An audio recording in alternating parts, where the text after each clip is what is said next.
X, go for it, hit it. Something that we've been really struggling with in my company as well. Maybe I can get some advices from you guys as well.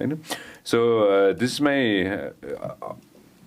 X, go back to the same page back. So I'm looking for specific people.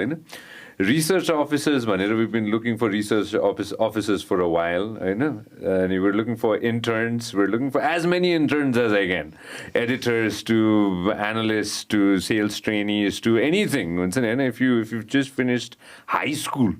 +2 सकेछ भने come in and join my team, join the entire team of Vyasa, as well as presenters, right? Because at the end of the day, I want hundreds of Sanjays to go ahead and do podcasts or interview-based or documentaries or movies or whatever it is. We're already struggling with finding manpower, which I believe in every single business. In your business, हामी 4 जना बसिरहेको छौँ, 4 जनाको व्यापारमा पनि I think this is something that we're facing problems with when it comes to human resource, right? I'm facing it, so I'm practically like asking for help. As a worker, I think we did a sponsored ad on Instagram and other places where we could go ahead and attract young people to come and join up. Thank you. Also, thank you very much. How have you solved this problem, or are you guys on the same boat as me at the moment, or is there a way out? Asking you guys on this. It's a contingent situational अब त्यो sector wise. जस्तै हाम्रो IT मा it's very tough because the payout like उनीहरूले पाउने comparing with the like payment we make is way too high, comparatively. तर पनि अरू कुराहरू अब like first मै intern को time देखि नै लिएर ग्रो गराएर एटलिस्ट 1 year 2 years सम्मको मात्रै बिकज यहाँ कस्तो कल्चर छ भने तिमी जोइन गर्छौ मेरो कम्पनीमा ओके 5 years को बन्ड गर त्यो अब त्यो वेमा काम हुँदैन किनभने अब सबैले बुझ्यो time is very valuable thing like 6 months को लागि आउँछु भने पनि बरु लिएर उबाट निकाल्नु पर्ने उसलाई युज गर्नुपर्ने राइट ठाउँमा युज गर्यो भने बल्ल रिजल्ट आउने देखिन्छ हिजो जस्तै लिएर इन्टर्नदेखि 5 years पुग्यो भन्ने खालको स्टाफहरू अब चाहिँ त्यति लङ टाइम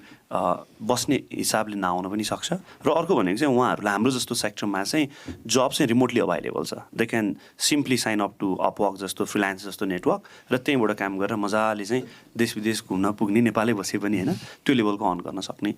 सिचुएसन छ अब त्यो कारणले चाहिँ मलाई लाग्छ एउटा चाहिँ जुन पर्पोजको लागि हायर गरे हो त्यो चिज चाहिँ चाँडोभन्दा चाँडो मिट गर्ने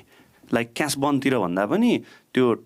टाइम बन्डतिर भन्दा नि अलिकति धेरै क्यास बन्द गरिदिने त्यो पर्टिकुलर चिजलाई चाहिँ जस्तो लाग्छ प्रडक्ट कम्प्लिट हुन्छलाई अनि अर्को भनेको चाहिँ यो एडिसनल चिजहरू जुन चाहिँ केयरलेस हिसाबले छोड्छ नि जस्तै आइरहेछ 81 भोलिदेखि आउँदिन भन्ने पनि देखिन्छ प्र्याक्टिकली त्यसले त काममा ठुलो इम्प्याक्ट पुऱ्याउँछ त्यस्तो लागि चाहिँ कम्प्लायन्स वाइज लाइक लिगल खालको रोल ठुलो आउँछ जस्तै एसएफ जस्तो चिज छ कन्ट्रीमा भने भोलि क्लियरेन्स लेटर नदिकन चाहिँ त्यहाँबाट सिआइटी एसएफ निकाल्न मिल्दैन भने एटलिस्ट त्यहाँबाट एउटा नोटिस पिरियड अफ 30 days 35 daysसम्म चाहिँ त्यो टाइममा चाहिँ हामीले अर्को स्टाफलाई ल्याउनको लागि होइन नलेज ट्रान्सफर भनौँ केटी गर्ने एउटा स्पेस क्रिएट गर्न सकिन्छ त्यसरी चाहिँ अलिअलि कन्ट्रोल गरिरहेको छ हामीले चाहिँ तर फुल सल्युसन भनेको चाहिँ नेपालभित्रै मलाई लाग्छ अलिकति धेरै रिसोर्सेसलाई चाहिँ यो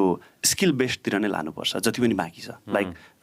कुन डिग्री गरेकोसँग मतलब होइन उसलाई चाहिँ कोड हान्न आउँछ कि आउँदैन because the and result is the output नि प्र्याक्टिकल्ली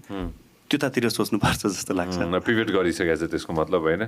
प्र्याक्टिकल्ली पिभट लिनुपर्छ तपाईले हाम्रो क्लिप एकदमै एन्जोय गर्नुभयो होला अब पुरै भिडियो हेर्नको लागि चाहिँ युट्युबमा सब्स्क्राइब गर्न नबिर्सिनु होला